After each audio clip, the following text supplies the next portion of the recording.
Mussolini. Vamos a dividir este tema en diversos apartados. El primero es la problemática italiana a principios del siglo XX. Hablamos de un país muy joven, creado en 1861 a través del proceso de unificación italiano y que para principios del siglo XX aún no se había consolidado como nación. Sus problemas eran múltiples. Vamos a empezar por el primer problema, que es el problema del sur. Las diferencias entre el sur y el norte de Italia eran abismales. El norte contaba con una economía industrializada, grandes y modernas ciudades y un analfabetismo del solo 10%. Sin embargo, en el sur era una zona agrícola dominada por una élite de terratenientes y con millones de campesinos sin tierras. El analfabetismo llegaba al 90% y la miseria y enfermedades como la malaria y el cólera eran endémicas. Paso al siguiente problema, que es el problema de Roma. Italia era y es un país mayoritariamente católico. Durante el proceso de unificación, el joven Estado italiano se anexionó violentamente los estados pontificios, incluida la ciudad de Roma, pese a la oposición del Papa. Debido a esto, el papado se negó a reconocer la existencia del Estado italiano e incluso exigió a los católicos italianos el boicot a las elecciones hasta 1904. Este enfrentamiento entre Iglesia y Estado fue una situación que la mayoría de los italianos vivieron de forma angustiosa, ya que tendrían que elegir entre su religión o su patria. El tercer problema es el problema obrero. Tanto los obreros industriales del norte como los campesinos sin tierra del sur sufrían unas condiciones de vida bastante lamentables, lo que propició el desarrollo del socialismo y el anarquismo, y degeneró en huelgas y manifestaciones, así como una gran represión por parte del gobierno. Esta situación fue en aumento a lo largo de los años y llegó a su máximo en lo que se llama la Semana Roja. Ocurrió en 1914 una oleada de huelgas en contra de la guerra que se saldaron con varios muertos. Continuamos con el siguiente punto, que es el problema nacionalista. A pesar de que la unificación se podía dar por finalizada para 1870, Italia aún consideraba que existían territorios pertenecientes al Imperio Austrohúngaro que debían integrarse en el nuevo país, como son Trento, Istria, Fiume y Dalmacia, lo que generó grandes tensiones con su vecino y creó una cierta sensación de insatisfacción interna. Siguiente problema es el problema colonial. Italia llegó tarde al reparto colonial. Consiguió hacerse con Somalia en 1888, Eritrea en 1890 y Libia en 1911, pero fracasó de forma humillante en su intento de ocupar Abisinia, la actual Etiopía, en la batalla de Adowwa en 1896. La sensación de fracaso colonial fue otra fuente de la frustración a nivel nacional. Continuamos con el último problema, el sexto, es el problema político. Italia era una democracia liberal con un sistema de gobierno de monarquía constitucional. Para la época de la Primera Guerra Mundial existían dos partidos grandes, que era el Partido Socialista Italiano, el PSI, que era socialista y marxista, y el Partito Popolare Italiano, el PPI, que era conservador y democrático. Existían además varios partidos menores, otras versiones del socialismo, comunistas y nacionalistas. Este sistema multipartidista provocaba que fuese prácticamente imposible que un solo partido pudiese gobernar en solitario y favorecía las coaliciones. Sin embargo, las coaliciones eran muy frágiles, lo que llevaba a que los gobiernos fuesen breves y las elecciones se repitiesen con mucha frecuencia. La inestabilidad política hacía que gobernar Italia fuese algo muy difícil y que no existiese un consenso claro sobre hacia dónde tenía que ir el país. En vídeos anteriores he explicado la Primera Guerra Mundial en profundidad, sus causas, consecuencias, cómo se vivió. Ahora nos vamos a centrar en la Primera Guerra Mundial para Italia. Si bien Italia se situó en el bando vencedor de esta contienda, la experiencia resultó traumática y decepcionante para la mayoría de los italianos. Italia perdió 600.000 hombres durante la guerra y muchos de sus soldados murieron de frío, hambre o enfermedades debido a la incompetencia de sus generales. Además, se sufrió una derrota humillante en Caporetto. Y de hecho, si Italia no fue derrotada de forma definitiva, fue gracias a la llegada masiva de soldados británicos y franceses, como ya comenté en vídeos anteriores. En general, durante todo el conflicto, el ejército italiano estuvo mal equipado, mal dirigido y con una moral bastante baja. Los dirigentes políticos tampoco estuvieron a la altura y la economía italiana demostró su ineficacia a la hora de apoyar el esfuerzo bélico. Para convencer a Italia de que entrase en la guerra a su lado, los británicos y franceses habían realizado una serie de promesas en el Tratado de Londres en 1915. promesas que no se cumplieron en la Paz de París. Italia recibió el Trentino, Alto Adagio e Istria, pero no Fiume, Dalmacia, Albania ni ninguna de las colonias alemanas. Esta situación llevó a la sensación de que la participación en la guerra había sido un completo fracaso, ya que lo obtenido no compensaba con los enormes sacrificios realizados, y provocó un aumento de los sentimientos nacionalistas, ya que consideraban que estaban jugando con Italia y no la estaban respetando. Así pues, al terminar la guerra, Italia se encontró con 5 millones de excombatientes, muchos de los cuales se sentían resentidos por su experiencia bélica y culpaban a la democracia liberal de todos los males que sufría el país. Entre muchos de ellos, además, creció el resentimiento contra el socialismo, opuesto desde 1914 a la intervención italiana en la lucha. Por otro lado, millones de trabajadores fueron reclutados por la industria como parte del esfuerzo bélico, que suponía una guerra total, y muchos de ellos acabaron formando parte de los sindicatos socialistas y anarquistas. Al finalizar la guerra se produjo una fuerte crisis económica y una enorme inflación, que llevó a muchos de sus trabajadores al paro y la miseria, lo que hizo que las huelgas y las movilizaciones obreras se acentuasen e incluso se alzasen voces a favor de una revolución similar a la bolchevique. Por tanto, para 1920 el país se encontraba enormemente polarizado entre los partidos del socialismo y la revolución y seguidores del nacionalismo y contrarios de la democracia liberal. Y ya me centro en el protagonista de este tema, que es Benito Mussolini, así que voy a dar un pequeño contexto sobre quién es Benito Mussolini. Benito Mussolini nació en Predapio, cerca de Forlì, en 1883, hijo de un herrero socialista y una maestra. Fue un joven violento y expulsado varias veces de colegios e institutos. Siguiendo los pasos de su padre, abrazó inicialmente el socialismo y fue detenido varias veces en Italia y Suiza, donde se había refugiado huyendo del servicio militar obligatorio. Esto es importante, Mussolini no quiso hacer el servicio militar obligatorio. ¿Por qué? Pues por sus actividades políticas. Trabajó brevemente como maestro, pero finalmente se convirtió en un periodista famoso que escribía para los principales periódicos socialistas. Como tal, fue uno de los principales instigadores de la Semana Roja, con sus violentos artículos antimilitaristas, aunque finalmente se alinearía con los belicistas, ya que creía que la entrada a la guerra de Italia permitiría conquistar los territorios en manos de los austrohúngaros. Por todo ello, fue expulsado del Partido Socialista y cuando finalmente Italia se unió a los aliados, Mussolini se alistó en el ejército y sirvió como soldado entre 1915 y 1917, cuando se licenció debido a heridas producidas por un impacto de mortero. Mussolini participó en los combates de forma entusiasta y fue considerado por sus oficiales buen soldado, lo cual hace un poco de plantearse porque antes era un socialista que no quería estar en el ejército y había huido de su país para no estar en el ejército, pero sin embargo terminó disfrutando del ejército. Su experiencia militar marcaría profundamente en su carácter y tras el fin de la guerra abandonaría definitivamente el socialismo de su juventud y, como muchos otros excombatientes, desarrollaría un fuerte sentimiento antidemocrático y nacionalista. Continuamos con el cuarto punto, que es la crisis de los años 20. Entre 1919 y 1921 tuvo lugar el llamado Bienio Rosso, o Bienio Rojo, una oleada de huelgas y manifestaciones socialistas que incluyeron la ocupación de fábricas y tierras por parte de los trabajadores. El nivel de violencia fue muy alto y el gobierno se mostró incapaz de hacer frente a la situación. En marzo de 1919, Mussolini fundó en Milán un partido político llamado Fasci Italiani di Combattimento, que significa Grupo Italiano de Combate. El nombre de Fasci hacía referencia a uno de los símbolos de la antigua Roma, los fasces llevados por los lictores que representaban la unidad y la fuerza de Roma. Este será el origen de la palabra fascismo. Mussolini no fue el primero en utilizar este término. Grupos similares existían desde 1915 con el objetivo de apoyar la entrada en la guerra de Italia. Para este momento había numerosos grupos fascistas por todo el norte y el centro de Italia, formados principalmente por excombatientes y con una ideología nacionalista y anticomunista. Estos fascistas tendían a unirse en grupos violentos, escuadristas, y a llevar un uniforme negro, de ahí su apodo camisas negras. Sin embargo, Mussolini fue pronto considerado como uno de los principales líderes fascistas gracias a la fama que había obtenido como periodista y su magnífica oratoria. Muchos empresarios y terratenientes empezaron a ver en estos grupos la única forma de controlar el riesgo de revolución obrera contra la ineptitud del gobierno.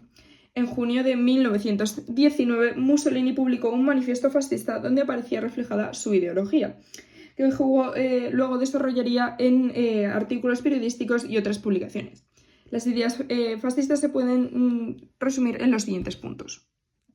Son 4 puntos. El primero es el nacionalismo radical. La nación por encima de todo y como base de la sociedad. Se renueva y radicaliza el ideal decimonónico de que todas las personas que forman una nación deben de vivir en el mismo estado, lo que acrecentará las disputas territoriales con otros países. Este nacionalismo es consecuencia de la frustración por los pobres resultados territoriales tras la victoria de la Primera Guerra Mundial. Estas exigencias territoriales degeneraron en una defensa del imperialismo y en una política exterior de tipo violento y agresivo. El segundo punto: antiparlamentarismo, antiliberalismo y anticomunismo. Para el fascismo, liberalismo, democracia, comunismo son prácticamente la misma cosa, ideologías que destruyen y debilitan a las naciones por su carácter individualista, partidista e internacional. Frente a esto se promulga la creación de un Estado fuerte y unido al que se someten todos los individuos. El gobierno debe de estar en manos de una minoría selecta y elitista formada por los más fuertes. Se defiende, por tanto, la desigualdad natural entre las personas. Los fuertes deben ser los que guíen a los débiles y han de usar la agresividad para demostrar su valía. Por tanto, se realiza un culto a la violencia. Tercer punto: el irracionalismo y anti-intelectualismo. Se rechaza la razón y la cultura y se colocan en su lugar los sentimientos y la fuerza bruta. Se fomenta la creación de una sociedad donde solo la élite puede pensar y los demás son únicamente personas que deben obedecer. Como parte de esta tendencia, el fascismo también es partidario de la disciplina y del militarismo. Y ya como último punto tenemos el liderazgo fuerte. La nación debe someterse al control total y absoluto de un líder que es su máxima encarnación.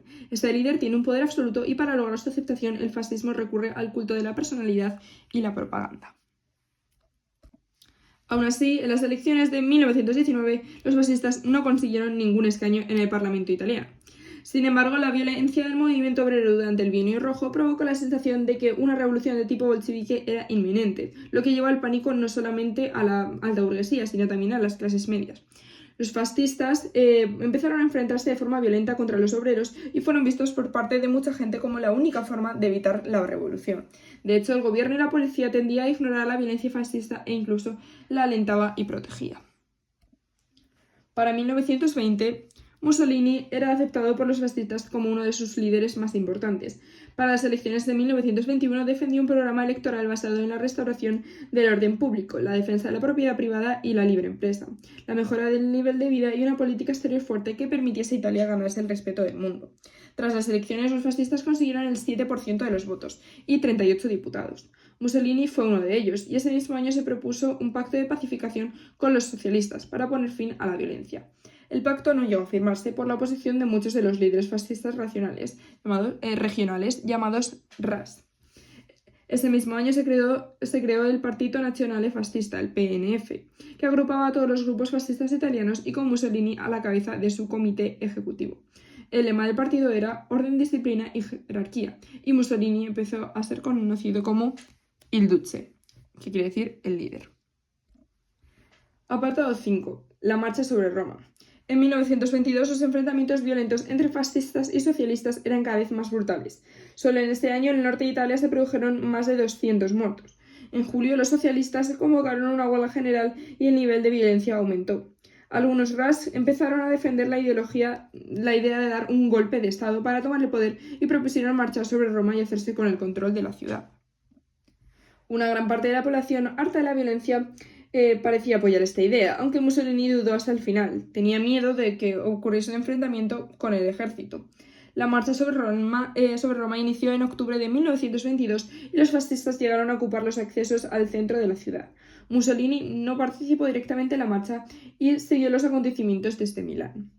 El gobierno del primer ministro Facta estaba dispuesto a proclamar la ley marcial y desplegar el ejército, pero en un último momento el rey, que era Víctor Manuel III, se negó a firmar la ley marcial y propuso un gobierno de coalición entre varios partidos, incluyendo el fascista. Facta dimitió y Mussolini, sintiendo que tenía el control de la situación, replicó que solo aceptaría dicha coalición si era él nombrado primer ministro. Víctor Manuel III cedió a sus pretensiones y de esta forma Mussolini se convirtió en el líder de un gobierno de coalición con 14 ministros, 3 de los cuales eran fascistas. Las razones por las cuales el rey actuó de esta manera no quedan claras. es posible que siguiese las ideas de algunos políticos conservadores que consideraban que Mussolini en el poder sería más fácil de controlar que en la oposición. También es posible que el rey tuviera miedo a un estallido de una guerra civil o una revolución obrera que acabase con la monarquía. Además, parece que el rey veía con simpatía algunas de las ideas fascistas. En cualquier caso, el papel de Víctor Manuel III fue fundamental para que Mussolini llegase hasta el poder. Entramos al apartado 6, que es la consolidación del poder. Ya como primer ministro, Mussolini consiguió que el rey le diese poderes extraordinarios durante un año. Su objetivo era ahora consolidar su poder y controlar a los fascistas más radicales, ya que Mussolini era consciente de que el exceso de violencia podía provocar rechazo para la población. Para conseguir este último objetivo, Mussolini creó una milicia fascista armada llamada la Milizia Volontaria per la Sicurezza Nazionale, MVSN, pagada con fondos públicos y que realizaba un juramento de lealtad a Italia, no al rey. Dicha milicia estaba formada por los antiguos camisas negras, que os he hablado ya antes de ellos, y que de esta forma quedaron bajo las órdenes de Mussolini. Por otro lado, Mussolini acabó con el poder de los RAS, oficiándoles puestos muy bien pagados en el nuevo gobierno, que les alejaban de sus regiones y de los apoyos locales con los que allí contaban. Eso fue una manera que Mussolini se quitó, por así decirlo, a la competencia. No apareció otro líder fascista que pudiese arrebatarle el puesto, ya que él los contrató y les dio muy buenos sueldos. A pesar de estos éxitos, en 1922 los fascistas solo contaban con 47 escaños de 535. Para poder obtener una mayoría cómoda en el Parlamento, se desarrolló en 1923 la Ley Acerbo.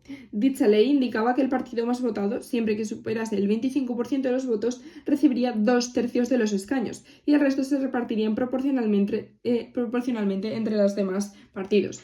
Mussolini defendía que con esta ley se acabaría la inestabilidad crónica de los gobiernos italianos. Los partidos de izquierdas se opusieron, temiendo que la ley permitiese a los fascistas hacerse con todo el poder. Muchos de los diputados conservadores rechazaban la ley, pero temían que su oposición a ella les pudiese traer consecuencias violentas. Finalmente, la ley Acerbo fue aprobada. Acto seguido, Mussolini convocó elecciones en 1924 e inició una violenta campaña para silenciar a la oposición. Miles de sus miembros fueron encarcelados, otros muchos obligados a huir del país, y el resto amenazados y sujetos a violentos ataques por parte de los camisas negras. Por último, la sospecha de que un fraude masivo durante el proceso electoral ocurrió siempre estuvo presente. De cualquier manera, en las elecciones de 1924 Mussolini consiguió el 65% de los votos, lo que le proporcionó la mayoría absoluta en el Parlamento que tanto había ansiado. Uno de los diputados que encabezó la oposición de Mussolini fue el socialista Matteotti, que denunció en numerosas ocasiones el fraude electoral y el uso de la fuerza por parte de los fascistas para amedrentar a la oposición. Poco después de las elecciones, Matteotti fue secuestrado y asesinado por un grupo de camisas negras. Nunca ha quedado claro hasta qué punto su muerte se debió a las órdenes directas de Mussolini o a la iniciativa de fascistas locales que actuaron por su cuenta. En cualquier caso, la muerte de Matteotti generó un escándalo mayúsculo y en señal de protesta la oposición abandonó el Parlamento italiano, que se conoció como la secesión del Aventino, y él le solicitó al rey la dimisión de Mussolini y la creación de un nuevo gobierno. Con únicamente los diputados fascistas en el Parlamento, y se votó y aprobó una moción de confianza hacia Mussolini, y Víctor Manuel III rechazó la propuesta de la oposición. A partir de ese momento, Mussolini inició una clara deriva autoritaria: la persecución a la oposición, asesinatos, exilio, censura y cierre de las prensas antifascistas, eliminación de las elecciones municipales, los alcaldes eran elegidos directamente por el gobierno, y finalmente también prohibición de todos los partidos políticos menos el PNF, que era su partido, el partido fascista. Mussolini empezó a gobernar por decreto y el Parlamento dejó de tener un poder real. En 1927, y como final de ese proceso, se creó la OBRA, que es Organizzazione per la Vigilancia e la Pressione del Antifascismo, una policía secreta encargada de la represión de la oposición. Las relaciones entre la OBRA, el MVSN, la policía y el ejército fueron siempre muy tensas, pero esta era una estrategia de Mussolini para consolidar su poder, enfrentar a unos grupos con otros y elegirse en él como un árbitro de todas las disputas. Con todas estas medidas puede decirse que Italia se había convertido en una dictadura. Esto que acabo de decir es muy importante, de hecho es algo que utilizan muchos dictadores, y en el tema de Franco, que hay próximamente, también lo voy a mencionar. Muchas veces los dictadores como Mussolini o Franco enfrentan a las personas que siguen sus órdenes para así conseguir que tengan con quién enfrentarse que no sea él. O sea, es decir, Mussolini enfrentó a todos estos nombres que os he dicho ahora mismo para que así no tuviesen el objetivo de superarle a él, sino el objetivo de ser los mejores que sus rivales, que esa rivalidad había sido creada por él. Eso mismo hizo Franco, que lo hablaremos ya en los siguientes vídeos. Y bueno, este es el final de la primera parte de Mussolini. Como es un tema con 12 apartados, he hecho los primeros 6 en este vídeo y en el siguiente vídeo tendréis los otros 6.